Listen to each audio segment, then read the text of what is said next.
Um adolescente de Brasília fugiu da casa do irmão no Barro Duro e a família faz um apelo para localizar o jovem que está sem documentos e dinheiro. Eu estive lá no bairro e conversei com o irmão e a cunhada dele. Veja na reportagem. As poucas roupas que Felipe tinha foram deixadas para trás. O adolescente de 15 anos fugiu da casa do irmão na madrugada desta quarta-feira. As imagens dele saindo do Barro Duro foram captadas por estas câmeras de monitoramento da rua onde morava. Na terça-feira para quarta, na madrugada, às 2 horas da manhã, ele esperou nós dormir. Nesse dia a gente até dormiu tarde, 1 e pouca da manhã a gente tinha dormido. Ele esperou a gente dormir, pegar no sono e fugiu na chuva, entendeu? Só levou praticamente uma blusa e um short numa sacola e fugiu. E a gente até agora praticamente sem nenhuma notícia dele. Ele tem 15 anos, entendeu? É menor de idade, não sabe andar em nada aqui, não conhece nada, não conhece praticamente ninguém. A cunhada conta que Felipe se mudou para Maceió há menos de 15 dias. Diz também que ele é um rapaz tímido, que pouco conversa e que tinha uma namorada em Brasília. Ele só conversava com a gente quando eu conversava, quando eu perguntava alguma coisa ele respondia.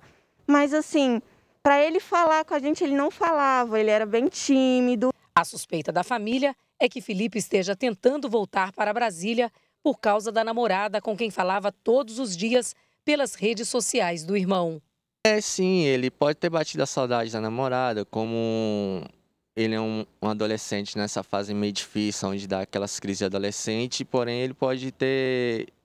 Sinto falta também dos amigos de lá, entendeu? Do futebol que ele jogava lá praticamente todo dia. Era nessa casa, na rua Boa Esperança, que Felipe morava com o irmão. Wagner ainda não contou para a mãe, que mora em Brasília e tem problema de saúde, do sumiço do irmão. A gente tem medo de ela sofrer alguma crise, entendeu? Por causa do coração dela, essas coisas. Só o pai dele sabe, e a gente sempre tem contato, o pai dele toda hora tá falando comigo. É o último caso que a gente vai conversar com a minha mãe. E a gente não sabe o que passa na cabeça, então eu peço para o Felipe ou para alguém que vê o Felipe na rua, ele não é daqui, o sotaque dele é diferente.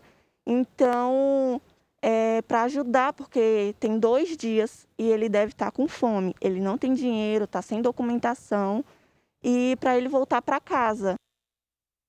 Se alguém souber do Felipe, pode ligar para o telefone 98803-3879.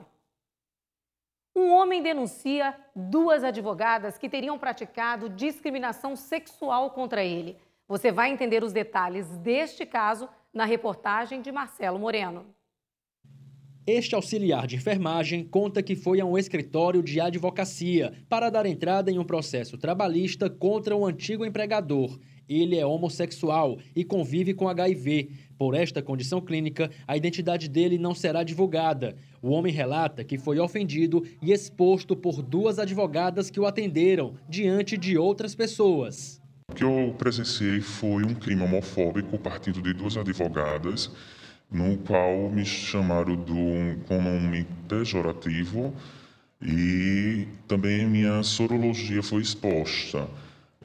Então foi uma coisa que me deixou muito humilhado na frente de outras pessoas, um assunto que é um assunto totalmente particular, sigiloso. Neste vídeo feito pelo denunciante, ele repreende uma das advogadas após se sentir insultado. Achei até falta de respeito vocês dois terem comentado essa situação.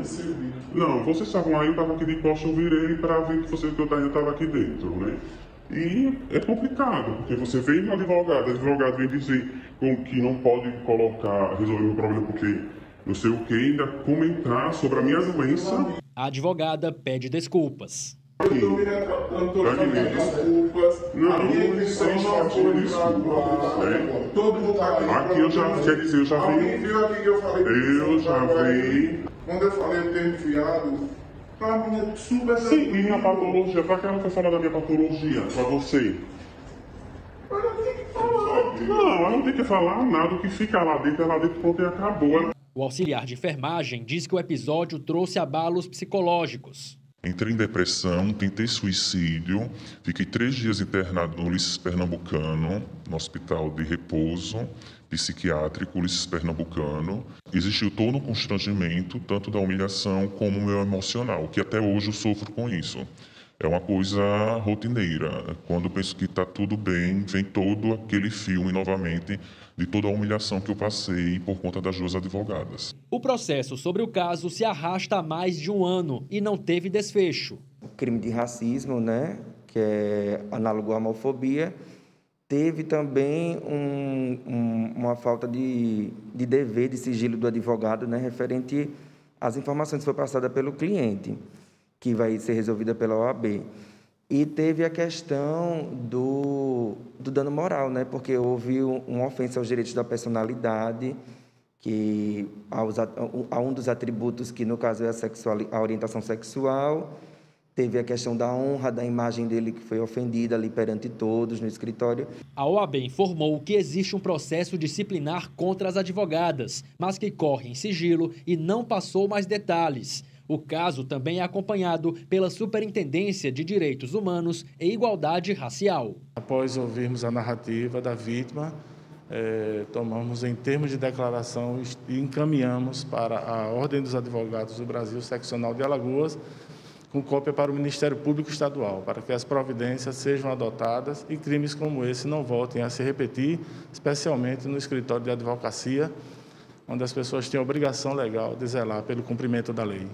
As advogadas mencionadas na denúncia não quiseram gravar entrevista. Elas afirmaram que em nenhum momento se utilizaram de termos pejorativos para se referir à orientação sexual e que não expuseram a doença do rapaz. Disseram também que entraram com um processo contra ele por injúria, calúnia, difamação e ameaça. Lamentável, não? Ainda existir esse tipo de preconceito e ainda por cima por parte de advogadas. O Jornal do Estado fica por aqui.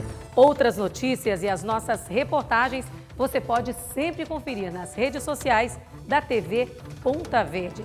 Nós nos vemos na segunda-feira. Tchau, tchau.